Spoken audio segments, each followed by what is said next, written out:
সংগ্রাম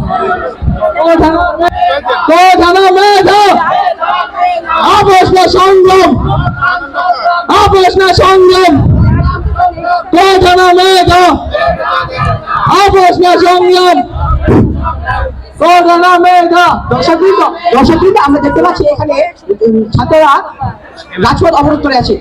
চলুন তাদের কাছ থেকে জেনে নেওয়া যাক তারা কি কারণে রাজপথ অবরোধ করছে। আমাদের মুখ্য দাবি গণ সংস্কার দাবি। বর্তমানে বাংলাদেশে সাধারণ শিক্ষার্থীরা চাকরি পাচ্ছে না, দেশে বেকারত্বের হার বেড়ে যাচ্ছে। মুক্তিযুদ্ধের সময় মুক্তিযোদ্ধারা যুদ্ধ করেছিলেন, তারা তাদের যথেষ্ট সুযোগ সুবিধা ভোগ করছেন, এমনকি তাদের ছেলেমেয়েরা পর্যন্ত সেই সমস্ত সুযোগ সুবিধা ভোগ করছে। কিন্তু কেন সেই সমস্ত সুযোগ সুবিধা তাদের নাতি নাতিরা ভোগ করবে? তাছাড়া কোটা প্রচলন হয়েছিল দেশের পিছিয়ে পড়া জনগোষ্ঠীকে অগ্রগতি বা সম্মুখে আগানোর জন্য, কিন্তু বর্তমানে তার বিরোধ হচ্ছে। তাই আমরা কোটা সংস্কারের জন্য দাবি জানাচ্ছি। এটি আমাদের আন্দোলনের মুখ্য দাবি। ইতিমধ্যে আমরা জানতে পারলাম ছাত্রী সংগ্রামের বক্তব্য। বিস্তারিত জানতে জনগণের বিষয়ের সাথে থাকুন। আমি রিপোর্টার আদিত্য মোড়ক, ক্যামেরাম্যান অরণ্য নাগের সঙ্গে। ধন্যবাদ। সংগ্রাম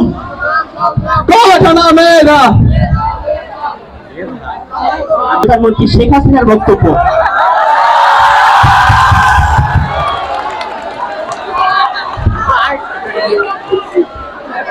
আমি খেয়াল করে দেখেছি এই ব্যাপারটা, কিন্তু আমি বুঝতে পারছি না তারা কিরকম অদ্ভুত প্রশ্ন করছে। শেখ হাসিনা দেশের জন্য করেছে এবং করবে, কিন্তু ঘটনা যখন এটা প্রশ্ন মুক্তিযোদ্ধা নাতিগুলো কথা পাবে নাকি রাজাকারের বাচ্চারা কথা পাবে? তারা রাজপথে আন্দোলন করছে, তারা করুক, তারা শান্তিপূর্ণ করুক। যখন তারা পুলিশের গায়ে হাত দিবে, যখন তারা রাজপথ অবরোধ করবে, তারা মারামারি কাটাকাটি করবে, তখন আমি আইনের হাত তুলে দেবো। যা করবে তার আইনের ব্যবস্থা, তখন আমার কোনো কিছু করার।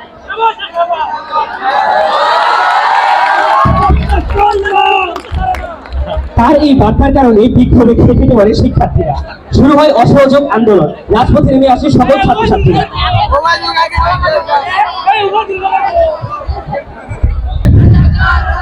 কে বলেছে তুমি কে, আমি কে? কে বলেছে? অরাজকতা চলতে থাকে, তারই সাথে ছাত্রদের আন্দোলন যেন আরো বেগবান হচ্ছে। এর মধ্যে 16 জুলাই রংপুরের ছেলে আবু সাইদকে গুলি করে পুলিশ হত্যা করলে আন্দোলন আরো চড়াও হয়।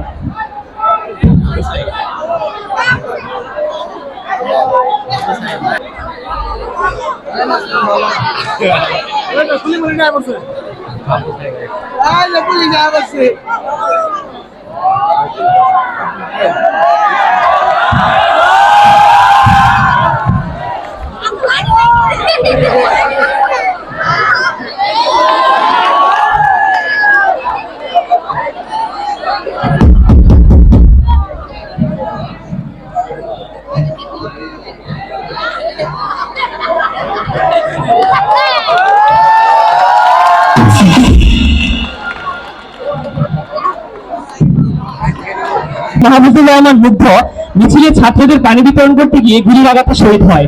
তার এই পানি বিতরণের দৃশ্যটি সারা বিশ্বে ব্যাপকভাবে সাড়া ফেলেছিল।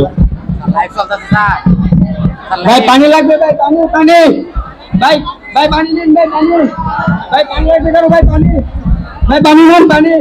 ভাই পানি। এভাবে চলছিল আন্দোলন। বৈষম্যবিরোধী ছাত্রদের আন্দোলনে কেঁপে উঠেছিল পুরো দেশ। এরই সাথে পুলিশ ও ছাত্রদের মধ্যে ঘটল ধাওয়া পাল্টা ধাওয়া। সারা দেশ জুড়ে সব জায়গায় শুরু হলো একের পর এক সংঘর্ষ।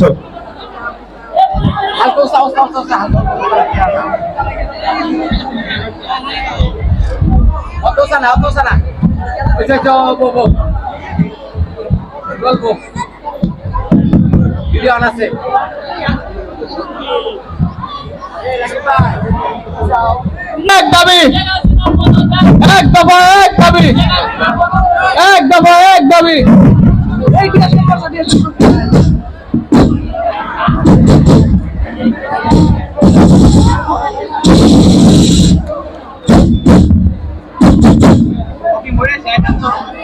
অনেক ছাত্র ও পুলিশ আহত ও নিহত হলো।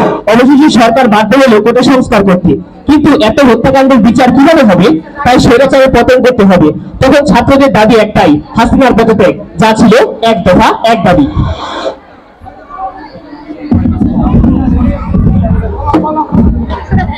ছাত্রদের এই কার্যক্রমে আইসিটি মন্ত্রী জুনায়েদ আহমেদ পলকের বক্তব্য।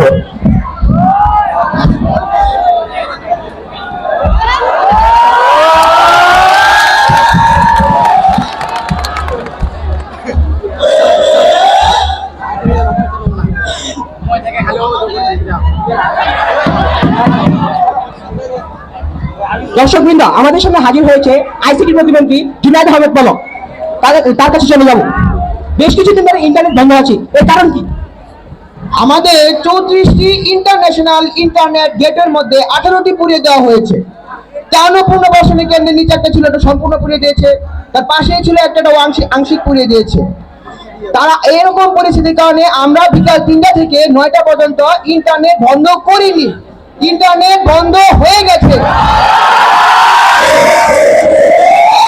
বিএনপি জামাত তারা বলছে যে সরকার ইন্টারনেট বন্ধ করে দিছে, কিন্তু কথাটা সম্পূর্ণ ভিত্তিহীন। আমরা ইন্টারনেট বন্ধ করিনি, ইন্টারনেট বন্ধ হয়ে গেছে। পানি ঢুকে গেছে, এই কারণে ইন্টারনেট বন্ধ হয়ে গেছে। ইতিমধ্যে আমাদের সামনে বক্তব্য দেন জুনায়েদ আহমেদ পলক, আইসিটি প্রতিমন্ত্রী। আমি রিপোর্টার আদিত্য মোদক, ক্যামেরাম্যান অনন্য নাগের সঙ্গে। ধন্যবাদ।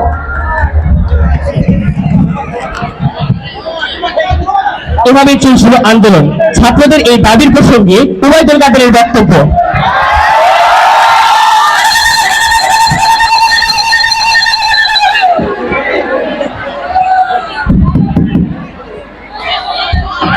আসলে ছাত্ররা যে কেন এরকম করতেছে তা আমি বলতে পারবো না। এই বিষয়টা পুরোটাই জামাত শিবিরের চক্রান্ত। আর ছাত্রদের এই আন্দোলন থামাতে আমাদের ছাত্রলীগই যথেষ্ট। আমরা কাউকে ভয় পাই না। আওয়ামী লীগ সরকার কোনোদিন কাউকে ভয় পায় নাই। আর পালাবো কেন? কোথায় পালাবো? আমরা এই দেশে জন্মেছি, এই দেশেই মরবো।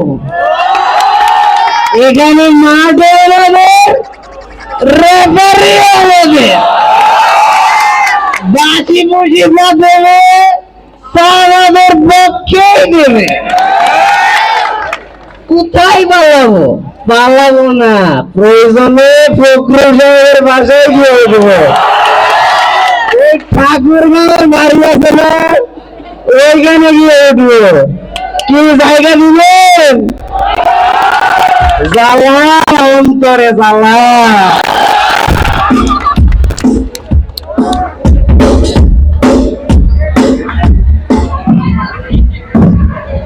তবে আন্দোলনের মাত্রা যেন দিন দিন বাড়তেই ছিল। দাবি একটাই, পদত্যাগ করতে হবে স্বৈরাচারী সরকারকে। শেষ পর্যন্ত আর ক্ষমতা দেখিয়ে টিকে থাকতে পারেনি হাসিনা। 5ই আগস্ট দেশ ছাড়তে বাধ্য হল সে।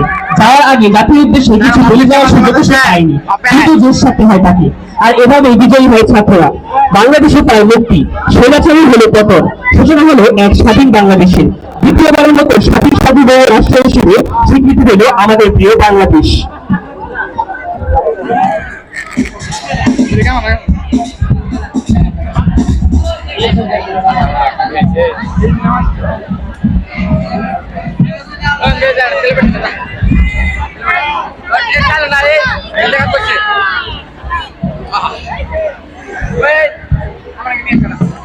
তো এই ছিল আমাদের নাটক জুলাইয়ের গণ অভ্যুত্থান। সবাই ভালো থাকবেন, সবাইকে ধন্যবাদ। আসসালামু আলাইকুম।